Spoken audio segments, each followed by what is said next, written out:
హైదరాబాద్లో బీజేపీ కాంగ్రెస్ పోటాపోటీ ఆందోళనలు ఘర్షణలతో ఉద్రిక్త పరిస్థితులు ఏర్పడ్డాయి. ప్రియాంక గాంధీపై బీజేపీ నేత రమేష్ బిదూరి చేసిన వ్యాఖ్యలపై నిరసనగా ఉదయం బీజేపీ ఆఫీసును ముట్టడించాలని యూత్ కాంగ్రెస్ నేతలు వెళ్లారు. కమలం పార్టీ కార్యాలయం దగ్గర ఆందోళన చేపట్టారు. వారిని బీజేపీ శ్రేణులు అడ్డుకున్నాయి. ఇరు వర్గాలు పరస్పరం దాడులు చేసుకున్నారు. ఒకరినొకరు తోసుకున్నారు. కర్రలు, రాళ్లు, కోడిగుడ్లతో కొట్టుకున్నారు. దీంతో ఓ బీజేపీ కార్యకర్త తలకు గాయమైంది. తమ కార్యకర్తకు గాయం కావడంతో బీజేపీ కార్యకర్తలు తిరగబడ్డారు. యూత్ కాంగ్రెస్ నేతలను అడ్డుకున్నారు. దీంతో అక్కడ ఉద్రిక్త వాతావరణం ఏర్పడింది. రంగంలోకి దిగిన పోలీసులు ఇరు వర్గాలను అడ్డుకున్నారు. అనంతరం యూత్ కాంగ్రెస్ నాయకులను అదుపులోకి తీసుకున్నారు. ఇక మధ్యాహ్నం గాంధీ భవన్ ముట్టడికి బీజేపీ శ్రేణులు యత్నించారు. గాంధీ భవన్ దగ్గర ఫ్లెక్సీలు చించేశారు. బీజేపీ శ్రేణులను పోలీసులు ఎక్కడికక్కడ అడ్డుకున్నారు. వారిని అరెస్టు చేసి గోషామహల్ స్టేషన్కు తరలించారు.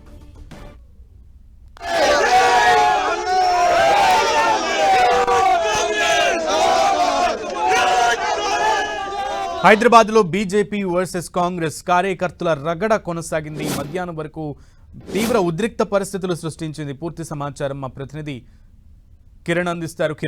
అజయ్ అందిస్తారు. అజయ్, మనం చూసుకోవచ్చు, ఉదయం నుండి ఇటు Congress versus BRS, Congress versus BJP అనే తరహాలో ఉదయం నుండి ఘర్షణ వాతావరణం నెలకొన్నటువంటి పరిస్థితి మనం చూసుకోవచ్చు. ఉదయం బీజేపీ కార్యాలయం వద్ద నిరసన తెలిపేందుకు గాంధీ భవన్ నుండి బయలుదేరి యూత్ కాంగ్రెస్ నేతలు ఇక్కడికి చేరుకోవడం జరిగింది. ఇక్కడ బీజేపీకి సంబంధించిన నేతలకు అదేవిధంగా కాంగ్రెస్ కు సంబంధించిన నేతలకు మధ్య ఒక ఘర్షణ వాతావరణం, బాహాబాహి వాతావరణం నెలకొంది.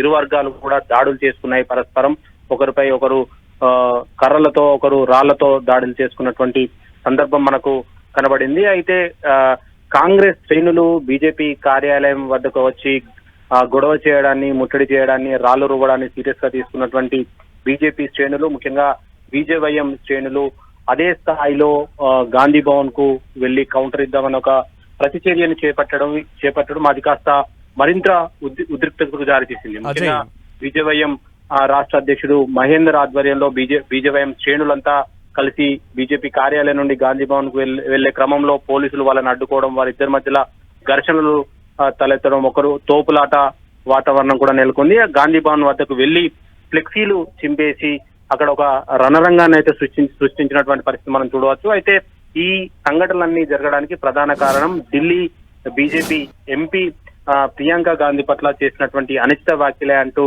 కాంగ్రెస్ ఆరోపణలు చేస్తున్నటువంటి సందర్భం మనం కూడా చూడవచ్చు. అయితే ఏదైతే బీజేవైఎం సంబంధించిన నేతలు అక్కడికి వెళ్లిన క్రమంలో వారిపైన పోలీసులు సైతం లాఠీ చార్జ్ చేయడం జరిగింది. ఒక రకంగా ఉదయం నుండి సాయంత్రం వరకు జరిగినటువంటి ఘర్షణల నేపథ్యంలో ఇక్కడ పోలీసుల ఫెయిల్యూర్ కూడా కొంత క్లియర్ గా కనబడుతుంది. ముందస్తు సమాచారం ఉంటుంది. జనరల్ గా ఇలాంటి కార్యక్రమాలు చేసేటప్పుడు ఏ పార్టీ కార్యక్రమాలు చేసిన వాళ్ళను ప్రివెంటివ్ అరెస్ట్ చేయడం కానీ, లేదా వారి పార్టీ కార్యాలయాల వద్ద కానీ అడ్డుకునే చర్యలు అనేది రెగ్యులర్ గా ఉంటుంది. అయితే గాంధీ భవన్ వద్దనే నిరసన తెలియజేస్తారనుకున్నటువంటి యూత్ కాంగ్రెస్ వాళ్ళు బీజేపీ కార్యాలయం వరకు రావడం, ఇక్కడ బాహాబాయికి దిగడం అనేది ఈ ఘర్షణ వాతావరణానికి దారితీసినటువంటి పరిస్థితి మనం చూడవచ్చు. ఓకే అజయ్.